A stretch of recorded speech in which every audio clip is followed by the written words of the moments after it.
Music artists and entrepreneurs, what's good?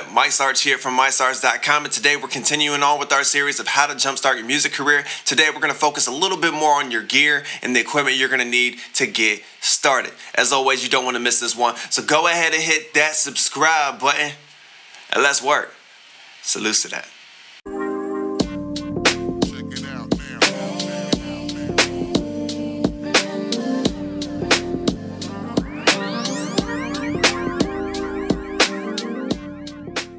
Alright, so this week is part 2 of how to jumpstart your music career. Last week, we focused on your identity. We talked about things like your artist name, your stage name. We talked about the genre that you're in and even the subgenre. And I asked you the question about your story. What in the world are you going to be talking about as a music artist or a band? So this week, I want to focus a little bit more on the gear in part 2. If you missed last week's video, it's all good. I have a link in the description. I have a link at the bottom so where you can check it out. Or if you're watching this from a computer, somewhere probably in this corner, there will be a link directly to that video so you can check it out. All right, so you made the decision that you're going to get started and you answered those questions I asked you in the first video. All right, so the question is, where do we go from here? I don't know. I never thought I'd get this far. And it's a good question. You know why? Because now you're in battle. You are in battle, and you can't hop into battle without your weapons. You can't paint a masterpiece without your brushes, without your paint. And you surely cannot build a beautiful skyscraper without the blueprint or your tools. And it's no different for you building your music career. You have to have gear. You have to have sound equipment to allow your story to get out there. So today, we're not going to go too in depth. I'm going to talk to you about the basic things that you're going to need in order to start your music career from a gear and sound equipment perspective. One thing that you're going to need is a microphone. More specifically, a condenser microphone. So there are two different types of condenser microphones that I want to talk about. There's the USB condenser and there's the XLR condenser. And we're going to talk about both so you know which is the better choice for you. Now the USB microphone, it's more of a plug and play mic and it's really simple to use. I mean, it's literally plug and play. You take the microphone, you plug in the USB cord, you take the other end of the USB cord and you plug it into your computer. Voila. Now let's talk about the XLR condenser mic. This is a microphone that you see a lot of indie artists use when you see covers, when you see remixes, freestyles, things like that. XLR mics are for artists that are a little bit more serious. They're not just doing it for fun and they want that high quality sound. But side note, if you decide to go the XLR route, you will need to get an audio interface. So what is an audio interface? You see this box literally everywhere in all types of videos, from your favorite vloggers and your favorite YouTube personalities. Now, in the most basic sense, an audio interface upgrades the sound output of your computer. Along with a higher resolution and quality, the interface will allow you to monitor your recording and sound editing using speakers and or headphones. So again, it's really on you. If you're just trying to have fun with it and you're just trying to put out things just cause, well, the USB condenser mic will probably be best for you.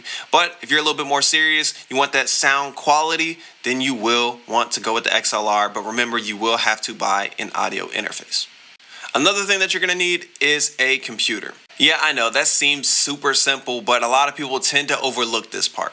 When you're working on anything, even past music, you want to make sure that you have a reliable computer, because the last thing that you want is for you to be working on something for 2 to 3 hours and then the next thing you know, it's frozen and you can't save any of your work.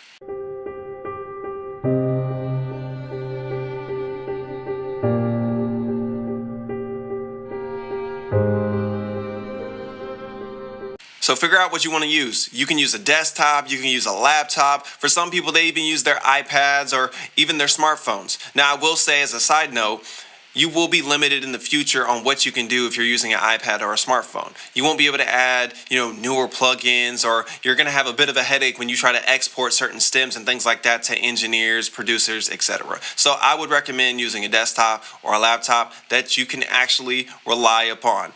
And also, please make sure that you have some backup storage. You never know when a random crash is going to occur, so be sure to back up your stuff. The next thing that you're going to need is a DAW. For those of you that have no idea what a DAW is, it's really not that complicated. DAW stands for Digital Audio Workstation. Basically, it's the software used to record, edit, and produce audio files. For the most part, you guys know about the most popular DAWs out there. For example, Pro Tools, Logic, Reason, GarageBand, and even FL Studio. Now, there are some less expensive alternatives that you can look up. But again, you're going to need a program to work out of in order to record and edit your audio files.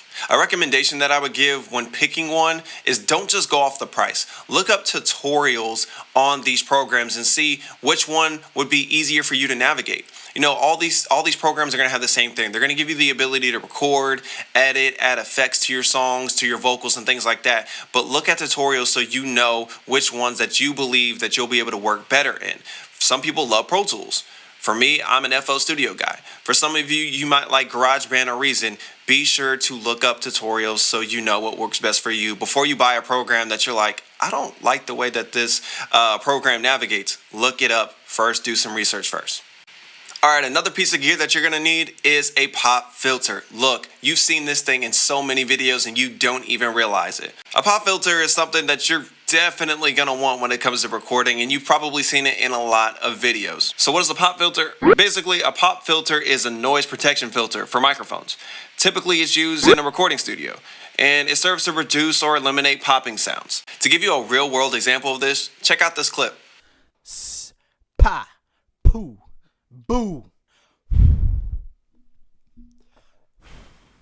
See the difference? So you definitely want a pop filter to knock out those plosive sounds like the P's, pop, pop, pop, pop, pop. Those type of sounds, the pop filter knocks those out so you get a clear, clean recording. And the final thing that I'll bring up today is a mic stand. Look, you'd be surprised at how many artists, musicians, etc. decide to buy equipment, decide to buy their mic and things, and then they realize when they get it, what in the world am I going to put my mic on? You know, you're going to have to record with the microphone in your hand, and you don't want that. Get you a nice, cheap microphone stand. And there are different types. There's some that are taller, some that bend over, and then you have your short ones that you can just put your microphone on and sit on your desk. So figure out what type of mic stand you want, and they're fairly cheap as well, so you don't have to worry about breaking the bank for one. Now, granted, there are other things that you guys can buy. You can buy monitor speakers, you can get headphones, you can get acoustic phone to put in your room where you record, but we just want to get you started. We want to get your music career started off right, and I wanted to make sure that you knew the essential things to buy. Now, for those of you that feel like, all right, cool, you told me the things that I need to get, but I still feel a little apprehensive and I'm not sure where exactly to start. That's okay. Just check in the description of this video, and I have some items, I have some equipment that you should check out. Some things that I even use for this video that you can check out. Just click on the links. It's going to take you directly to the spot where you can buy it. And that's it. Those are just a few things that you're going to need in order to get your music career off of the ground. Hopefully this was helpful. If so, be sure to share it with your friends, family, other creatives, other artists, etc. Now, I got a question. Did you like this video? If so, go ahead and hit that like button, then hit that subscribe button so you get notified every time I drop a new video. Also, if you have a particular topic you want me to talk about, please be sure to go down in the comments, drop it in there. I do check my comments, and I will add your suggestion, add your topic to the list. And as always, be you, enjoy your life, live authentic. Salutes to that. Catch y'all later.